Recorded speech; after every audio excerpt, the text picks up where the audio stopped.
we get started. First of all, there's a microphone here, but I tend to move around a bit. So if I kind of move out of the zone and you stop being able to hear me, then tell me. So this session today, it's not really about HESA functionality.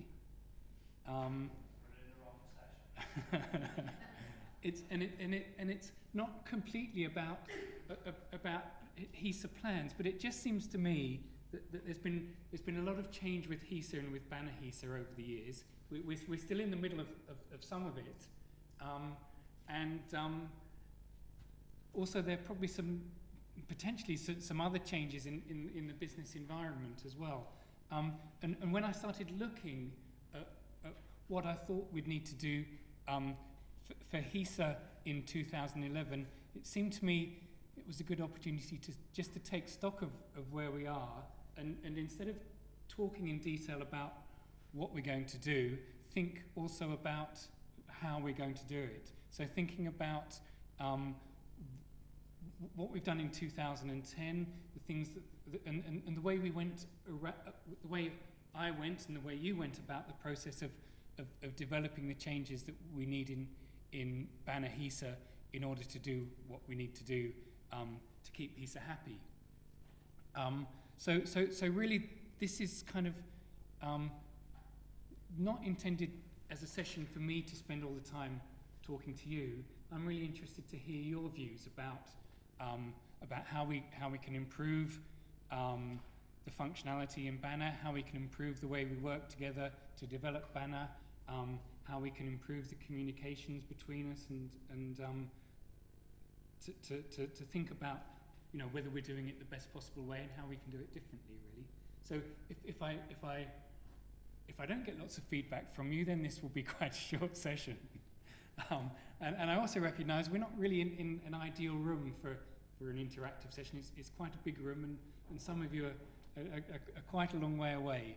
But what I really want to do is to present some slides and some ideas about sort of where we are now and where we're going, and for you to give your feedback about whether you agree with me or not. And well, yeah, let's do that and see how it goes. So first of all, there have been some HESA changes over the years. Some huge changes for the 2007-08 return when HESA completely redesigned the return and produced the new XML-based student return, which replaced the previous combined and student and modular returns. And in 2007-08 introduced the new aggregate overseas return, and then the ITT return, which for the first time was a return which happens at the start of the academic year, and for which potentially you may need to make repeated returns for ITT. And looking ahead a little bit, HESA are about to, or in the process of reviewing the DLHE return. It seems to me highly likely that the DLHE return, when it changes, not in 2012, but I think if I've got this right, for the 2012 cohort, will probably be an XML-based return, and depending on what HESA get back from its statutory customers, may include more and different data. So, but I think that's off the horizon, because we don't actually know what they're going to come up with. So this is what I see as the main, the big changes that HESA have introduced, and the main changes that we're expecting. Is there anything else in there that you think's been significant? Would we want any more than that?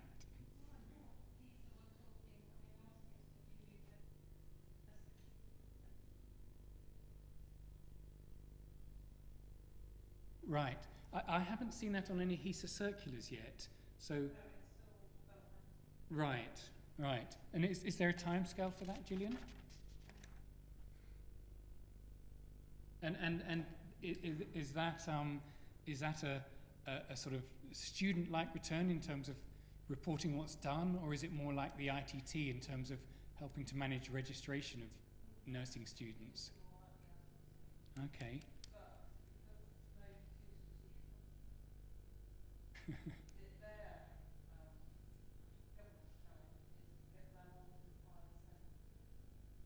Right. So that's why there's no firm timescale, I guess. And that's for nurses or for doctors as well? Nursing. Okay. Okay. So how many other institutions is that likely to affect apart from Southampton? So Greenwich.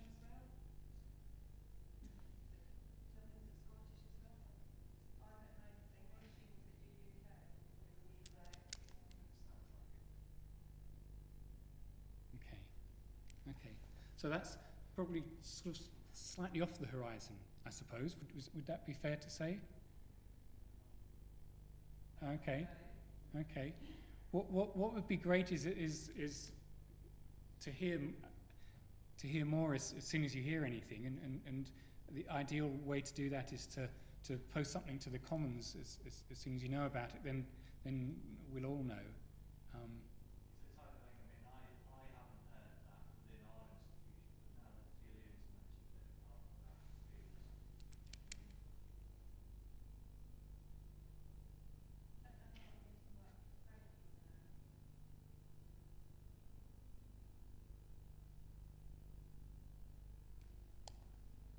Right.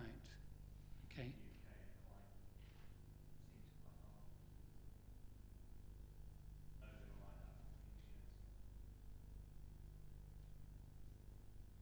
Okay.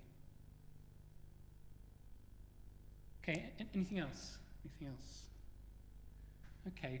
Then, I mean, the other thing to look at is how banners changes, and there have been some key banner changes over the last few years. Actually, 2005 seems like an awfully long time ago now. But in banner, there have been some changes that we need to manage. Concurrent curricula in its various phases. UTF-8 and I-18N, which I'm glad you're here, Mike, because Mike told me that I-18N is called that because there are 18 letters between the I and the N in internationalization, and that's just to me a fantastic piece of jargon and a way of making sort of IT language incomprehensible. But the early banner releases in 8 were about multi-byte character sets and making changes to make banner more easily usable outside of the US. So things like the extended names and changes to the address and the ability to take accented characters and all of those things, which probably certainly had some impact on banner. Then the later releases, the subsequent releases, I should say, where study path has been introduced, and 8.4 and 8.5, and perhaps onward, as study path becomes completed, and more and more of the banner student functionality makes use of study path. To me, with my view of what banner looks like being highly coloured by what I want it to be able to do for HESA, the notion of the study path is fantastically useful because the study path, and I've probably said this many times before, the study path is the closest thing Banner student has to a HESA instance, and with the study path it suddenly becomes possible to track a lot of things by study path, the registrations in 8.5, fees and fee assessment, and that is a huge advantage, but also it means work for us as well. And coming up in 2011, Mike's going to talk more about evolution, horizon, DBU, and all those things which are really about changing the technology which presents Banner to the end users.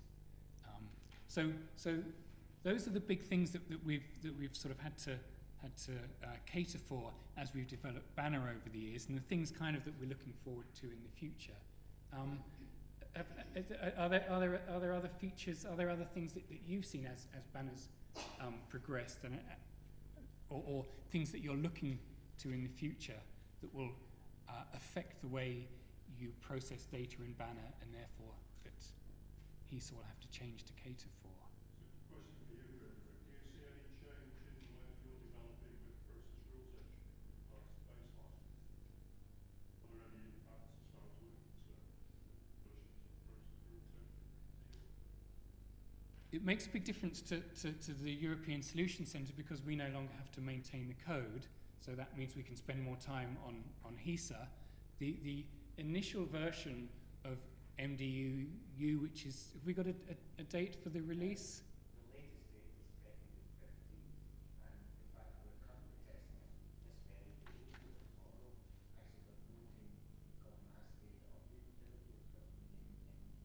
the name MDU. So the MDU is actually being tested with a process rule engine installed in it.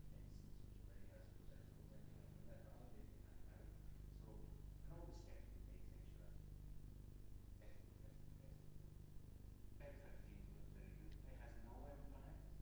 I mean, there will be a potential of a script that you might have to run. Only a couple of scripts that can be run to just column is renaming. So that's it. Not much more than that actually happens. One column is renamed or something else is replaced. That's all that really happens.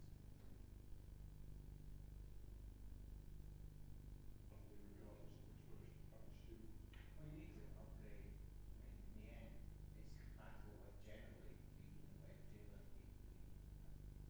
It's generally regrettably V because that now MDUU, and then it will upgrade your process rules engine without any problems at all. but at the moment you've got two separate paths for underwent to do that. I'll talk about that in a minute, but yeah. So, MDU is part of Banner General and will be an optional release as part of 8.3, available 15th of February. That's day after Valentine's Day. I'm sure that's a significant date for many of us. But as Mike says, the upgrade for a client that's got PRDN that installs MDU, the changes are very, very minimal. As you say, there's a column name change and probably a row in GKR vers, the version table, and I think that's more or less it. Okay, so that's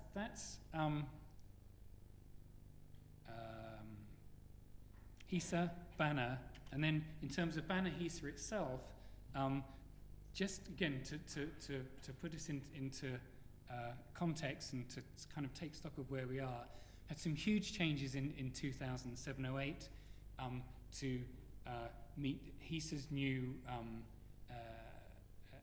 redesigned student return and the student aggregate overseas return. Some big changes to the data model and the user interface. And that was a painful time for a lot of us. 2008, we made the usual changes for DLHE and delivered the first set of software for the ITT return.